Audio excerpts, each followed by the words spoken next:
მივესალმები ნაციონალური მოძრაობის ერთ-ერთ ლიდერს ნიკა მელიას. ნიკა, საღამო მშვიდობისა, დიდი მადლობა რომ მონაწილეობთ გადაცემაში. დღეს უსინდისო უწოდეთ პარლამენტის ტრიბუნაზე მდგარ შინაგან საქმეთა მინისტრს, რითი დაიმსახურა გახარიამ. მოდით ვაღიაროთ ყველაზე გავლენიანმა მინისტრმა ეს შეფასება, თუ შეგიძლიათ რომ გითხრათ და კიდევ ერთი თავად ფაქტი რომ აი ასეთი თუნდაც კრიზისული სიტუაციის დროს, თუნდაც ასეთ მძიმე თემებზე სასაუბროთ, ვიცე-პრემიერი შინაგან საქმეთა მინისტრი მოდის პარლამენტში არა პირველად რომ ვიყოთ ობიექტურები და ამ დროს თქვენ დავუშვათ მას უწოდებთ უსინდისოს ეს რამდენად ჯდება ერთმანეთში იმიტომ რომ დღეს ბევრჯერ შეგახსენეთ რომ გასულ წლებში ასეთ რამეს ადგილი არ ჰქონდა რომ შინაგან საქმეთა მინისტრი მოსულიყო და უმწვავეს კითხვებზე ეპასუხა მოგესალმებით და გისმენთ როდის არ ჰქონდა გასულ წლებში და ვინ გითხრათ რომ არა ერთი წუთით თქვენ ეთქობა ვერადევნეთ სვალყური დღევანდელ საპარლამენტო თავიდან ბოლომდე რაიმე კითხვის პასუხი და რომელ კითხვას გასცა პასუხი ეს თქვენ გეკითხებით რა გაიგებთ კომისიის გამოს დიახაც უსინდისობა ჩემ გავიმეორებ რახან დაგაინტერესეთ ამან ქალბატონო დიახაც მას შემდეგ რაც ბატონმა გახარია ბრძანა რომ კიდევ კერძაიაზე მესაუბრებითო და მე მაქვს უფლებაო პოლიტიკური შეფასების კეთების და ამავე დროს მორალური ასე ვთქვათ შეფასება გავაკეთო დაგვიწუნდა ჩვენ ოპოზიციას ის რომ ჩვენ ვახსენებდით მაგალითად ბატონ გახარიას კერძაიას ყოლობას, მაჩალიკაშვილის ყოლობას, სარაიძის ყოლობას და ასე შემდეგ. და აი ამის შემდეგ მოყვა ჩემი რეპლიკა. დიახაც ამას რომ ადამიანი შინაგან საქმეთა მინისტრი იტყვის. ეს არის უსინდისობა, არა, ეს უსინდისობა, ეხლა მოვიდა ეხლა ადამიანი არაფერზე პრაქტიკულად არ ისაუბრა. არაფერზე და თქვა მეტიც რომ უინტერესოა დღეს აქ საპარლამენტო დარბაზში ყოფნაო. ციტირებ, თქვენ თუ მუსმინეთ, თქვენც ალბათ. ვუსმინეთ თავიდან ბოლომდე, ნიკა, ყველა მის სიტყვას. უინტერესოა, ანუ არანაირი სიახლე. ადამიანს, რომელსაც არც ერთ კითხვაზე პასუხი არ ჰქონდა. ეს ადამიანი 2017 წლის და უკაცრავად სანამ ამას ვიტყვი, რასაც ახლა ვცდილობ. თქვენ ბრძანეთ, რომ რამდენიმეჯერ იყო მოსული, მეხუთე ჯერ იყო ეს ბატონი მოსული და ყოველ ჯერზე სულ უფრო და უფრო მეტი კითხვები გროვდება. მის თავს შავი ღრუბლები ვით და სულ უფრო და უფრო ნაკლები პასუხი აქვს. დღეს ადამიანი იყო პრაქტიკულად აი არაქად გამოცვლილი, უენერგიო, დაღლილი, დაბნეული, არ იცოდა როგორ მოქცეულიყო. და არ შურს ამ ადამიანის. დიახაც, როდესაც ამ ადამიანს აქვს კითხვებზე პასუხი გასაცემი და ვერსემს თუ რომ გასცეს პასუხი მაშინ ის აღარ იქნება შინაგან საქმეთა მინისტრი ივანიშვილის კარზე, მაგრამ ამას თავი დავანებოთ. ეხლა 2017 წლის 13 ნოემბერს დაინიშნა ბატონი გახარია შინაგან საქმეთა მინისტრად, უფრო სწორად დანიშნა ერთმა ადამიანმა ამ თანამდებობაზე, ხო? აი მას შემდეგ, როდესაც დაინიშნა უკვე ურთულესი მდგომარეობა იყო ქვეყანაში ყველა მიმართულებით, მათ შორის რა თქმა უნდა კრიმინოლოგიური ვითარება მაქვს მხედველობაში, მაგრამ რაც ეს ბატონი მოვიდა, კიდევ უფრო გაუარესდა. კრიმინოლოგიური ვითარება და მისივე სტატისტიკა, ანუ მისივე უწყების მიერ დამუშავებული სტატისტიკა მეტყველებს. 55%-ით არის გაზრდილი დანაშაული, რაც ეს ბატონი არის მინისტრი. 18%-ით არის შემცირებული, უბრალოდ გაზრდილი, ანუ გაუხსნელი საქმეები. და 89, ну თითქმის 100%-ით არის გაზრდილი ქთამის აღების ფაქტები საჯარო სამსახურებში. 91 კატეგორიის დანაშაული არსებობს ბუნებაში საერთოდ. 90 აი როგორც არის ძარცვა, ყაჩაღობა, ოჯახური ძალადობაში 91. 91-დან ინგა 67 კატეგორიის დანაშაული არის პრაქტიკულად გაორმაგებული. ამას ემატება რეზონანსული საქმეები, ხო? აღარ საუბრობ მუხთალიზე, აღარ საუბრობ იმ ტერორისტების ასეთ დაჯგუფებაზე, რომელმაც ცეცხლი გახსნა შუაგულ თბილისში, ცენტრალურ რაიონში, ხო? და ევალებოდა ბატონ გახარიას მოსახლეობის უსაფრთხოების დაცვა, მაგრამ სინამდვილეში გახსოვთ და გვახსოვთ ძალიან კარგად, ეჭვი ეხლაც არსებობს ძალიან სერიოზული საფუძვლიანი, რომ გახარიას უწყების მეშვეობით მოხდა იმ ჯგუფის შემოყვანა საქართველოს ტერიტორიაზე. და დიახაც გვიმყარებს ჩვენ ამ ეჭვს შემდეგი გარემოება, როდესაც დღემდე არ არის არანაირი გამოძიება ჩატარებული და იმას კიდევ პლუს დამატებით თუ გავიხსენებთ, რომ ჩატავი ამათო გაათავისუფლებს ციხიდან. ასევე მაჩალიკაშვილის საქმე არ შევახსენოთ შინაგან საქმეთა მინისტრს რომ მოდის? ან ზაზას არ არის ეს. ბატონი მოვიდა შინაგან საქმეთა მინისტრს და დაინიშნა, ვუთხარი კიდევაც ჩემი სიტყვით გამოსვლის დროს 10 წუთიანი მქონდა, უბრალოდ ვერ მოვახერხე ყველაფრის თქმა, ხო? ორი მოზარდი მოკლეს ხორავას პირველ ნომერში და მართლაც ყველა შეძრა. ყველა ნორმალური ადამიანი შეიძლება თავად ბატონი გახარეს როგორც მოხალხე დაწუნებული რა თქმა უნდა შეძრული იქნებოდა, მაგრამ რა გააკეთა შინაგან საქმეთა მინისტრმა და სამინისტრომ კვლევობიდან რამდენიმე საათშივე. გამოძიება კი არ დაიწყო სწრაფი და ეფექტური. რომ ხელყვალზე მიეგნოთ დამნაშავეებისათვის. არა, მთელი 2 კვირის განმავლობაში კვლევობიდან უწყება შინაგან საქმეთა სამინისტრომ გახარიას ხელმძღვანელობით, საერთოდ ასეთი მოწმე არ დაკითხა და მეტის დაახლოებით 10 დღის თავზე მახსოვს განცხადება გააკეთა, რომ ახლოს ვართ საქმის გახსნასთან და ეს საქმე აუცილებლად გაიხსნება. 2 წელიწადზე მეტი გავიდა და სად ვართ, ხო? და რომელი ერთი ხა კაჭრეთში რაც მოხდა, ზიად თვალიშვილთან დაკავშირებით, ხო? ეს ადამიანი, როდესაც პოლიციელებმა წაიყვანეს, რომ დააბრუნეს სახში, ნახევარ მის სოფელს მოუყვა, თუ როგორ გაუსწორდა ფიზიკურად რამდენიმე პოლიციელი თავის არეში, როგორ ცედნენ უმოწყალოდ და მერე უბრალოდ რამდენიმე დღეში ჰემატომა განუვითარდა ახალგაზრდა მამაკაცს და გარდაიცვალა. და ამაზე ან ამბობს, რომ მე რა შუაში ვარ, ეს პროკურატურის ქემდებარე და პროკურატურა იძიებს, ან ამბობს, რომ მიმდინარეობს გამოძიება და ამას იძახის 2 წელს განმავლობაში. ჯერ ერთი იქ სადაც ამბობს, რომ პროკურატურის ქემდებარე და ამას ამბობს, მაგალითად მაჩალიკაშვილის კვლევასთან დაკავშირებით, ამას ამბობს, მაგალითად სხვა კვლევებთან დაკავშირებით, ავიწყდება, რომ ეს ბატონი არ არის ჩვეულებრივი შინაგან საქმეთა მინისტრი. არის ამავე დროს ვიცე-პრემიერი, ვიცე-პრემიერი ახლა დანიშნული არის ასევე ეროვნული უსაფრთხოების საბჭოს მდივანი. აი ამაზე მადლობა რომ შემახსენეთ. გახარია არის მე ასეთი შტაბ-ჭდილება მჩება ყველაზე გავლენიანი, მათ შორის პრემიერ-მინისტრი გავლენიანიც, მაგრამ ნიკა ერთი წუთით სანამ განაგრძობთ საუბარს, აი დღეს მე თქვენ მკითხეთ თუ უსმენდითო და თქვენი გამოსვლაც გახარიასიც აბსოლუტურად ყველა გამოსვლა ზედმიწევნით მოვისმინე და რაღაცები მოვინიშნე. როდესაც თქვენ აი უყენებთ სხვადასხვა თემებზე პრეტენზიას თხოვთ პასუხს შინაგან საქმეთა მინისტრს, ამ დროს ხელისუფლების სახელისუფლებო გუნდის წარმომადგენლების კომენტარები ერთ კომენტარში შემიძლია მე მოვაქციო, ეს ეკუთვნოდა დღეს გია ვოლსკის ვიცე-სპიკერს. ის ამბობდა ასეთ რამეს, მე შემიძლიაო უსასრულობამდე გავაგრძელო, დრო არ მეყოფა ის სია, რომელზეც მინდა ვილაპარაკო, სია სისასტიკის, უნამუსრობის, ხეპრეობის, რაც მთავარია, ანტისახელმწიფოებრივი კონსპირაციის, რომელიც თავს დაატყდა იმ ხალხის პარტიების მიერ ქვეყანას, ვინც დღეს ყველაზე აქტიურები არიან შინაგან საქმეთა მინისტრისადმი შეტევის საქმეში. რატომ წავიკითხე გია ვოლსკის ეს განცხადება?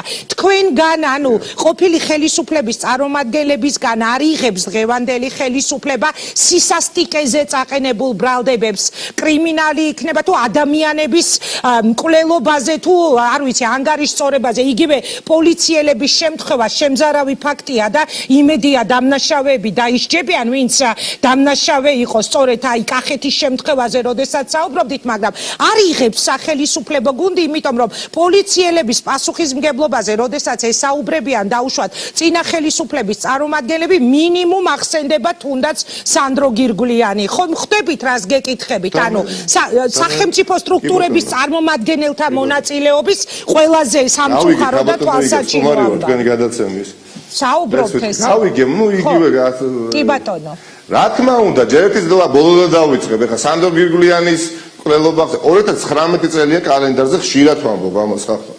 აღარ თქვენ გონიათ რომ არ იღებს. ძალიან ცდები თუ არ იღებს. უბრალოდ რაღაცა ხომ უნდა თქვას ბატონმა ვოლსკმა. რას ქვია არ იღებს. არ იღებს კი ძალიან კარგად იღებს და ძალიან კარგად ესმის რაზეც ვესაუბრებით. დიახაც, მორალური უპირატესობა რომელიც ქონდა ქართულ ოცნებას, წლების განმავლობაში ის გაფანტეს პრაქტიკულად და ეხლა რა ხდება შეხედეთ. ბატონი შავგულიძეს ვიზავი არის ბატონი მურუსიძე. სანდრო გირგვლიანი ახსენეთ და იმიტომ გამახსენდა, ხო? რას ნიშნავს? ეხლა 2012 წლამდე, ეხლა ნაციონალური მოძრაობის ხელისუფლების დროს, ეხლა რამდენჯერ უნდა თქვა, კი ბატონო, მაინც გავემეორებ, იმიტომ რომ თქვენ გადაცემაში სტუმრობისას ამას გვერდს ვერაუვლით. არა, ვერაუვლით, ხელისუფლებასთან. უამრავ არ იღებს ვინ არ იღებს? არა, ვინ? ბატონი ოხანაშვილი, ბატონი ოხანაშვილი, ვოლსკი და ზაზა პაპუაშვილი. აბა რა სიტყვა რაღაცა ხომ უნდა თქვა, მაგრამ მე ვიცი ერთი რამ, რომ ბატონი გახარია დიახაც არ მოქმედებს შინაგან საქმეთა მინისტრის უფლებამოსილების ფარგლებში. ბატონი გახარია მოქმედებს მილიარდელი ადამიანის უფლებამოსილების ფარგლებში. იმ ადამიანმა ეს ადამიანი ანუ ივანიშვილმა გახარია დანიშნა და უთხრა მემსახურეო. ამ ადამიანმა თქვა რომ კი ბატონო ვარ შენ სამსახურში. ეს ყველაფერი სახელმწიფოებრივი უსაფრთხოება, სამოქალაქო მშვიდობა, მართლმსაჯულები ამ შემდეგ გახარიასთვის დიახაც მეორე და მესამე ხარისხოვანი არის. ყველაზე დიდი ასე თქვა ყურადღება ექცევა ბიძინა ივანიშვილის პოლიტიკურ ამბიციებსა და ფინანსურ ამბიციებს ასევე და ინტერესებს. ამას პრაქტიკულად აღარც მალავენ. რას ნიშნავს ეხლა ნაციონალური ჯერ ერთიც ნახევარზე მეტი ნაციონალური მოძრაობა, რომელსაც ჭავდა აი ძველი ნაციონალური მოძრაობა, ხო? ყავთ თვითონ ქართულ ოცნებაში. აპატიეთ ერთი წუთით, ხო? რაზე საუბრობთ საერთოდ, მაგრამ კარგი გადადოთ რა ძალიან ხო ესეც ერთი წუთით გვერდით.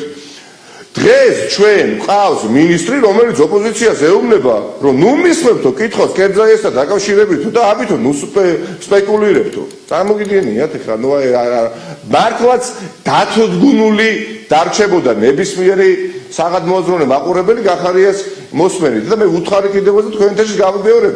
არ მაინტერესებს ცალკე აღებული ერთი მოქალაქე ბატონი გახარია და არ ვდარდობ, რო გითხრათ რომ მასზე დარდობ, მოგატყუილებთ, ხო? უბრალოდ დღეს დარწმუნდი რომ ამ ქვეყანას საერთოდ შინაგან საქმეთა მინისტრის არ ყოლია. არა, აი ნირ წამხტარი დახუნძული ამ პრობლემებით, რომელიც დამოკლეს מחვილივით დაეკიდა წელიწადნახევრის განმავლობაში და გამოსავალს ვერ პოულობს. თქვენ ახსენეთ რომ უსაფრთხოების საბჭოს თავმჯდომარე დანიშნეს, ხო? წარმოიდგინეთ უსაფრთხოების საბჭოს თავმჯდომარე ეს არის თანამდებობა, რომელიც კოორდინირებას უნდა უწევდეს ძირითადად ამ ძალოვან სტრუქტურებს და მისი ძირითადი ამოცანა რა უნდა იყოს. კრიზისები როგორც მინიმუმ არ შექმნას და ნორმალურად ფუნქციონირებდეს ნებისმიერი ძალოვანი სტრუქტურა. და ვინ ყავს თავმჯდომარედ ადამიანი, რომელმაც დღიდან მოსვლისა ათობით კრიზისი შექმნა.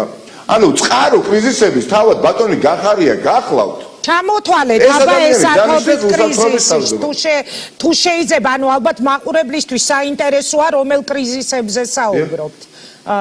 მე ჩამოვთვალე კრიზისი არ იყო ვაპატიეთ ერთი წუთი თუ რამდენიმე ვახსენე კრიზისი არ იყო მაჩალიკაშვილის მკვლელობა რა გამოხმაურებაც მოყვა კრიზისი არ იყო დათო და სარალიძეს მკვლელობის ასე ვთქვათ ამბავს რა განვითარებაც მოყვა მკვლელობას უბრალოდ რა პერიპეტიულად რა განვითარება მოყვა რომ ნახევარი თბილისი რო გამოვარდა კრიზისი არ იყო როდესაც გახარიამ სპეცნაზი შეუშვა კლუბებში აბსოლუტურად გაუფრთხილებად და მე მოყვა წყრომა და საბოდიშოთ გაიხადა თავი კრიზისი არ იყო როდესაც ბიძინა ივანიშვილის ხუშტურების ასრულება დაიწყო და მოსაზრდებელი სამუშაოები დაიწყო მის მოუწყება ანუ შინაგან საქმეთა სამინისტრომ მხედველობაში მაქვს პლანტაციების გაშენება მარიხუანასი კრიზისი ეს ადამიანი ქმნის დიახაც ამ კრიზისებს კრიზისი არ არის ეხლა არ არის კრიზისი ის რაც TBC ბანკთან დაკავშირებით მან ჩაიდინა ის რაც მოვისმინეთ აუდიო ვიდეო ჩანაწერების სახით როგორ ახდენენ ბიზნესმენებზე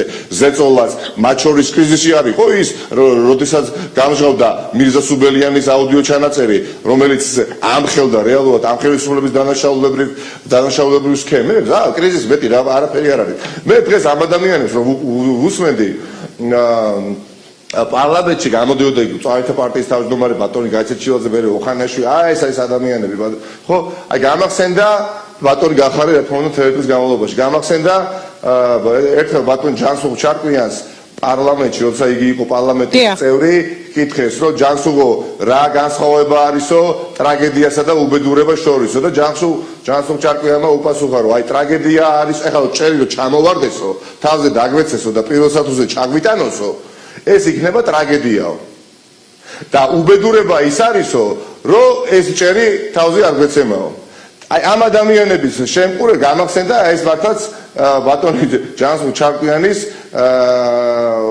ხუმრობა გასაგებია მაგრამ ამ ხუმრობაში ბევრი რამ იყო ჩადებული ვინ მართავს ხალხმა ქვეყანას სამი დღის წინ საზეიმო სხდომა გაიმართა და საზეიმო სიტყვით მიმართა დეპუტაციას და მთელ ქვეყანას სამა უმაღლესმა თანამდებობის პირმა და ვინ არიან ესე მოდი ჩამოთვალოთ ბახტაძე კობახიძე და სალომე ზურაბიშვილი საქმე იმაში კი არ არის რომ მე ვარ მათ ოპოზიციაში და პოლიტიკური ასე თქვა სხვადასხვა ბარიკადებზე ვარ ხახნო არა შეიძლება არ მოწვარა ერთის მეორეს და მესამეც ნული არიან ნულები არიან პოლიტიკური კაპიტალის თვალსაზრისით აი როდესაც ვუყურებ ბატონ კობახიძეს ის არ არის პარლამენტის თავმჯდომარე იმიტომ რომ ვიციო არაფერს არ წვენს როდესაც ვუყურებ ბახტაძეს ვინ არა როდესაც ვუყურებ სალომე ზურაბიშვილს ნუ რა აბსურდის თეატრია ხახნო არა ვართ აბსურდის თეატრში როდესაც ჩვენ ვიცით რომ ჯაჭვით ადამიანს სცემენ და შინაგან საქმეთა მინისტრი მოდის და 3 საათი პარლამენტში ყავს